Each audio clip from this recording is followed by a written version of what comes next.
छत्तीसगढ़ में कुछ ही समय पहले विधानसभा के चुनाव हुए थे, जिसमें आम आदमी पार्टी ने भी अपने उम्मीदवार उतारे थे। लेकिन जब परिणाम आए तो आप पार्टी के खाते में एक भी सीट नहीं आई, जिस पर मंथन करते हुए 29 दिसंबर को छत्तीसगढ़ के प्रभारी संजीव झा के नेतृत्व में समीक्षा बैठक की जा रही है। इसे लेकर हमारे संवाददाता ने आम आदमी पार्टी के प्रवक्ता विजय झा से खास चर्चा की। तो आइए सीधा रुख करते हैं हमारे संवाददाता राघवेंद्र पांडे की ओर। प्रदेश में कुछ ही समय पहले विधानसभा के चुनाव हुए थे, जिसमें आम आदमी पार्टी ने भी चुनाव लड़ा था, लेकिन आम आदमी पार्टी की एक भी सीट नहीं आई। इसके अलावा अभी कुछ महीने बाद फिर से लोकसभा के चुनाव होने वाले हैं। आइए इस पर बात करते हैं आम आदमी पार्टी के प्रवक्ता विजय झा जी के साथ। तो विजय झा जी, आप लोग इस बार लोकसभा के चुनाव छत्तीसगढ़ में जो 11 लोकसभा की सीटें हैं, उनमें चुनाव लड़ेंगे कि नहीं लड़ेंगे? अभी इस पर बड़ा चिंतन हो रहा है। यदि ईवीएम मशीन से चुनाव होता है तो इस भारत में चुनाव लड़ना बेकार है, क्योंकि ईवीएम मशीन में जिस हिसाब से सेटिंग हुई है, हमको ये प्रमाण भी मिल रहे हैं। लोग बता रहे हैं कि हमने झाड़ू छाप में वोट लगाए, लेकिन वो कमल छाप में दबा है। तो पूरे देश में ईवीएम मशीन का विरोध हो रहा है। दूसरा, आज हमारे प्रदेश के प्रभारी संजीव झा जी आए, जो दिल्ली के विधायक भी हैं, और समीक्षा बैठक हो रही है। हमारे जो 55 विधानसभा क्षेत्र में चुनाव लड़े थे, वो विधायक के प्रत्याशी और हमारे प्रदेश के सभी पदाधिकारी गुलाब भवन सरोना में भी एकत्रित हैं। वहाँ दो बात का प्रस्ताव हो रहा है। एक तो ईवीएम मशीन पर विश्वास भारत में समाप्त हो गया, उसको हटाया जाए, और दिल्ली में सुप्रीम कोर्ट और भारत निर्वाचन आयोग तक उसकी शिकायत हो रही। दूसरा, छत्तीसगढ़ में सबसे बड़ा मुद्दा चुनाव लड़ना, जीतना, हारना अपने जगह है। हमारे प्रदेश के मुख्यमंत्री आदिवासी मुख्यमंत्री हैं। आदिवासी हैं करके उनको मुख्यमंत्री बनाया गया। आदिवासियों ने उनको बाकायदा जिताया, लेकिन हसदेव में जिस हिसाब से आदिवासियों के साथ अन्याय हो रहा है, हजारों की संख्या में वृक्ष काटे जा रहे हैं, अडानी से दोस्ती निभाया जा रहा है, और जो हमारे नेता हैं विरोध करने, उनको सबको गिरफ्तार करके जेल में भेज रहे हैं।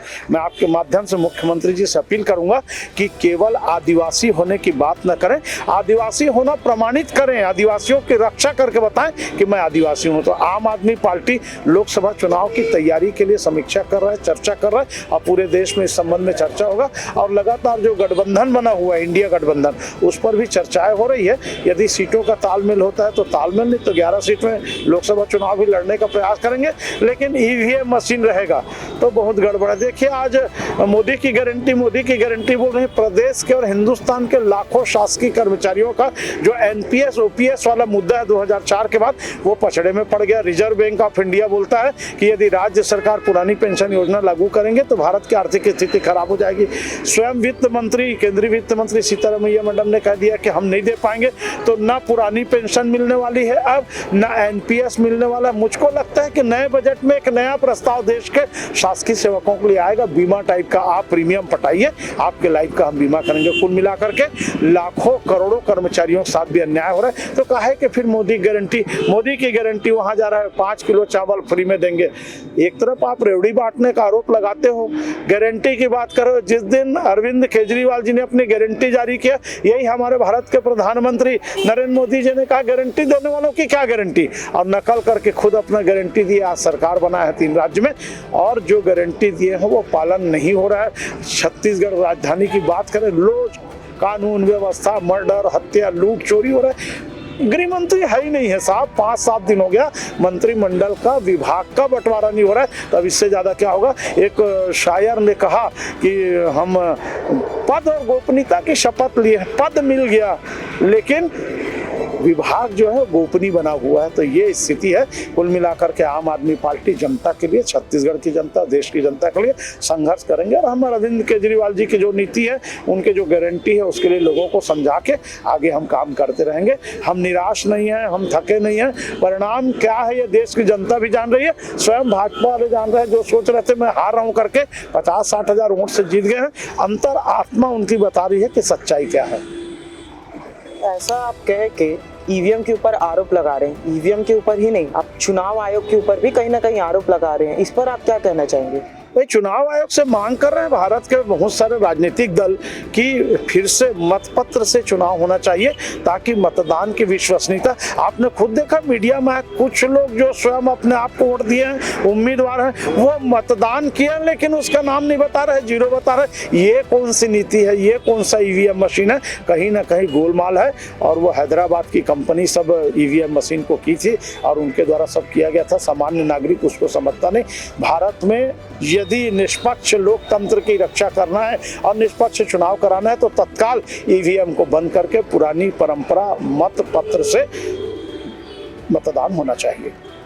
अच्छा, अभी INDIA गठबंधन बना था जिसमें आम आदमी पार्टी का भी नाम जोड़ा जा रहा था, आम आदमी पार्टी भी थी। तो अभी जब लोकसभा चुनाव होंगे और छत्तीसगढ़ में भी जब लोकसभा चुनाव होंगे 11 सीटों पे, तो अगर आप लोग लड़ते हैं तो आप लोग खुद लड़ेंगे या कांग्रेस या INDI गठबंधन के साथ कोलैप्स करके लड़ेंगे?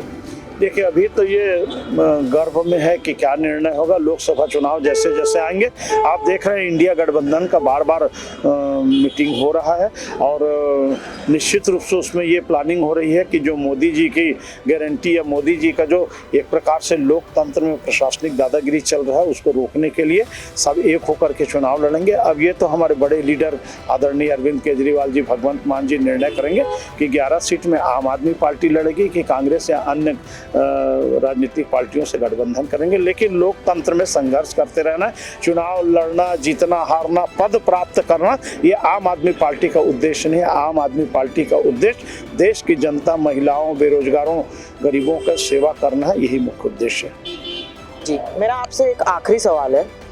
अभी रोहिंग्या मुसलमानों को लेकर राजनीति चरम सीमा पर पहुंच गई है। दिल्ली में भी इसके चलते आपको जब CAA का कानून आया था, फिर NPR NRC की बातें चल रही थी तो दंगे देखने को मिले थे, और अब कवर्धा में भी इसकी आग धीरे धीरे फैल रही है। इस पर राजनीति चालू हो गई है कवर्धा में। इसमें आपकी तरफ से क्या प्रतिक्रिया है? आम आदमी पार्टी की तरफ से क्या प्रतिक्रिया है? क्या इस तरह की राजनीति सही है, धर्म की राजनीति? हम तो बार बार इस बात के पोषक है कि जातिवाद, धर्मवाद, संप्रदायवाद से राजनीति नहीं करना चाहिए। भारत के संविधान का लोग शपथ लेते हैं, प्रधानमंत्री, राष्ट्रपति से लेकर हर हमारे राजनीतिक नेता और मंत्री। हमारा भारत का संविधान धर्मनिरपेक्ष संविधान है। मैं बार बार बोलता हूं कि ये हिंदू, मुस्लिम, क्रिश्चियन ये सब जो चल रहे हैं ये गलत है। भारत के नागरिक हैं, भारत के नागरिक का सम्मान होना चाहिए। न कोई हिंदू है, न कोई मुसलमान है, न कोई सिख है, न सरदार है। जिगर को काट कर देख लो, लाल खून की धार है, लाल खून की धार है। जो लोग हिंदू हिंदू की बात करते हैं, यदि ना, भाई जन्म तो अपने हाथ में नहीं है ना। यदि जो हिंदू के नेतृत्व कर रहे हैं, सनातन धर्म की बात कर रहे हैं, उसका जन्म यदि मुस्लिम समाज में हो रहता है तो नमाज अदा करते रहते हैं। आज जो मुस्लिम लोग लड़ाई कर रहे हैं, हिंदू का विरोध कर रहे हैं, यदि वो हिंदू धर्म में पैदा हुए होते तो आज रामायण पढ़ते रहते। जन्म हमारे हाथ में नहीं है और जन्म के बाद जाति का, संप्रदाय का, धर्म का निर्धारण होता है। भारत को हमारा कोई धर्म नहीं, एक धर्म है, भारत का संविधान, इंडियन कॉन्स्टिट्यूशन, उस पर चलना चाहिए। और ये जातिवाद, धर्मवाद, देखिए साहब, जिसके घर में खून खराबा होता है उसको समझ में आता है। एक जवान बच्चे की हत्या हो गई, आपने उनको टिकट दे दिया, आज वो विधायक बन गए। क्या इससे लोकतंत्र की रक्षा होगी और कानून व्यवस्था की रक्षा होगी? बिल्कुल नहीं होगी। तो लोकतंत्र में कहीं भी शब्द से स्पष्ट है, लोक का तंत्र, पब्लिक, जनता का तंत्र है और जनता में सब आते हैं। अब कुछ दिन बाद ये बोलेंगे दाढ़ी वाले और साड़ी वाले, और कर ही रहे हैं, महिलाओं को 1000 रुपया देंगे। क्या है, महिलाओं को अलग करो, पुरुषों को अलग करो, घर घर में लड़ाई करो। ये सब लोकतंत्र के लिए बहुत खतरा है और मैं चाहता हूं कि संविधान के हिसाब से देश चलना चाहिए। तो ये थे हमारे साथ आम आदमी पार्टी के प्रवक्ता विजय झा जी, जिनका कहना है कि संविधान ही इस देश का धर्म है, और इसके अलावा उन्होंने ईवीएम के ऊपर भी आरोप लगाए हैं। कैमरामैन शिवा राव के साथ मैं राघवेंद्र पांडे, स्वरमय टाइम्स, रायपुर।